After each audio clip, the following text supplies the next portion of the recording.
You ever hear a word like affinity or affidavit and you just pause for a second, like, wait, am I using the right one? If so, you are definitely not alone. There's this whole family of aff words that sound so similar, they're practically designed to trip us up.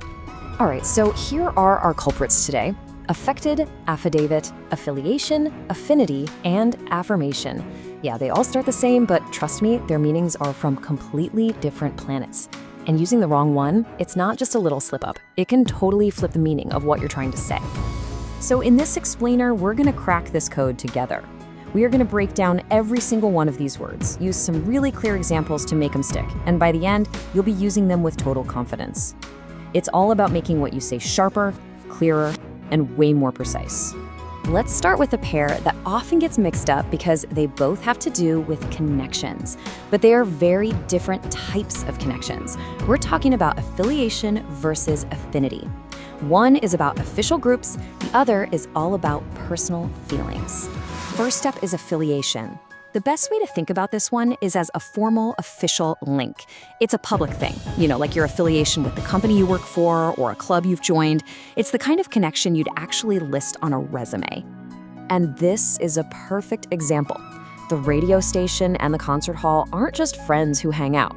Nope. This is a formal, declared partnership. It's a business relationship. That right there is an affiliation. Okay, now let's flip the coin to affinity. This one is the total opposite. Affinity is all personal. It's that natural spark, that gut feeling of liking something or someone. It's a sense of kinship. It's an internal pull, not some external membership card. This example just nails it. The kid lived in the same neighborhood, sure, but the personal connection just wasn't there. He didn't have that shared vibe or natural sympathy. He felt zero affinity, even if, on paper, they were all part of the same group. So here's the bottom line. Affiliation is a formal group membership. It's official. Affinity is a personal feeling. It's a natural attraction. Think of it this way. Affiliation is a handshake, but affinity, that's a heart thump. All right, let's move on to our next pair. These two are both about making declarations or statements: affirmation and affidavit. But one is a statement of personal belief, and the other one has legal teeth. So an affirmation is basically a strong, positive statement. It's when you declare something to be true with a lot of confidence. You often hear about positive affirmations, things people say to build themselves up. It's a powerful, spoken belief. This example really captures that feeling, doesn't it? A memoir isn't a legal document. It's a deeply personal, heartfelt statement. The whole book is the author's positive declaration about how much family matters. That is a beautiful affirmation. An affidavit, on the other hand, is on a whole other level of seriousness.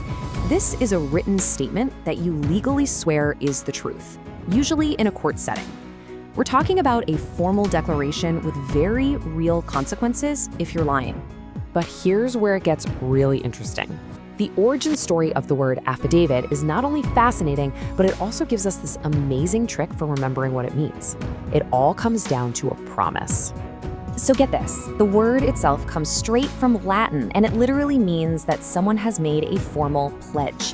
This isn't just saying something, it's making a solemn, recorded promise that what you're saying is true. And here is the little fact that will lock this in your brain forever. That same Latin root for pledge is where we get the word fiancé, which means a promised one. So, a great way to remember it is to think of an affidavit as being legally married to the truth. So, let's wrap this pair up. An affirmation is any positive statement you believe in. An affidavit is a sworn, written, legal statement you'd better believe in. One is all about personal conviction, the other is all about the courtroom. And now for our final word, which is kind of the odd one out of the group. It doesn't have to do with connections or declarations. No, the word affected is all about behavior.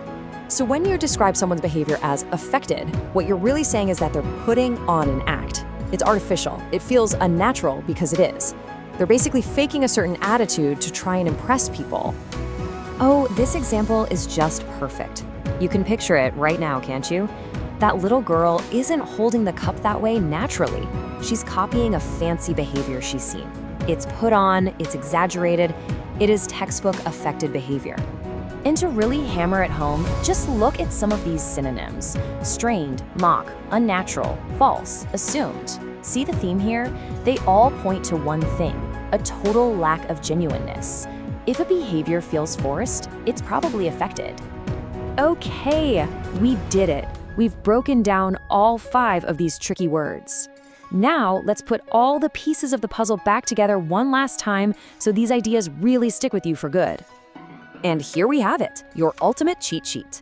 Affiliation, that's your formal group membership. Affinity, a natural personal liking. Affirmation is a positive statement, while an affidavit is a sworn legal one. And affected, that's just unnatural fake behavior. And just like that, you have officially mastered the AFs. So as we wrap up, I'll leave you with this thought. These 5 words, they aren't just vocabulary, are they? They represent these huge human ideas: how we connect to groups, how we connect to each other, how we declare our truths, and even how we sometimes pretend. Makes you think, right? Which one of these ideas really defines your world?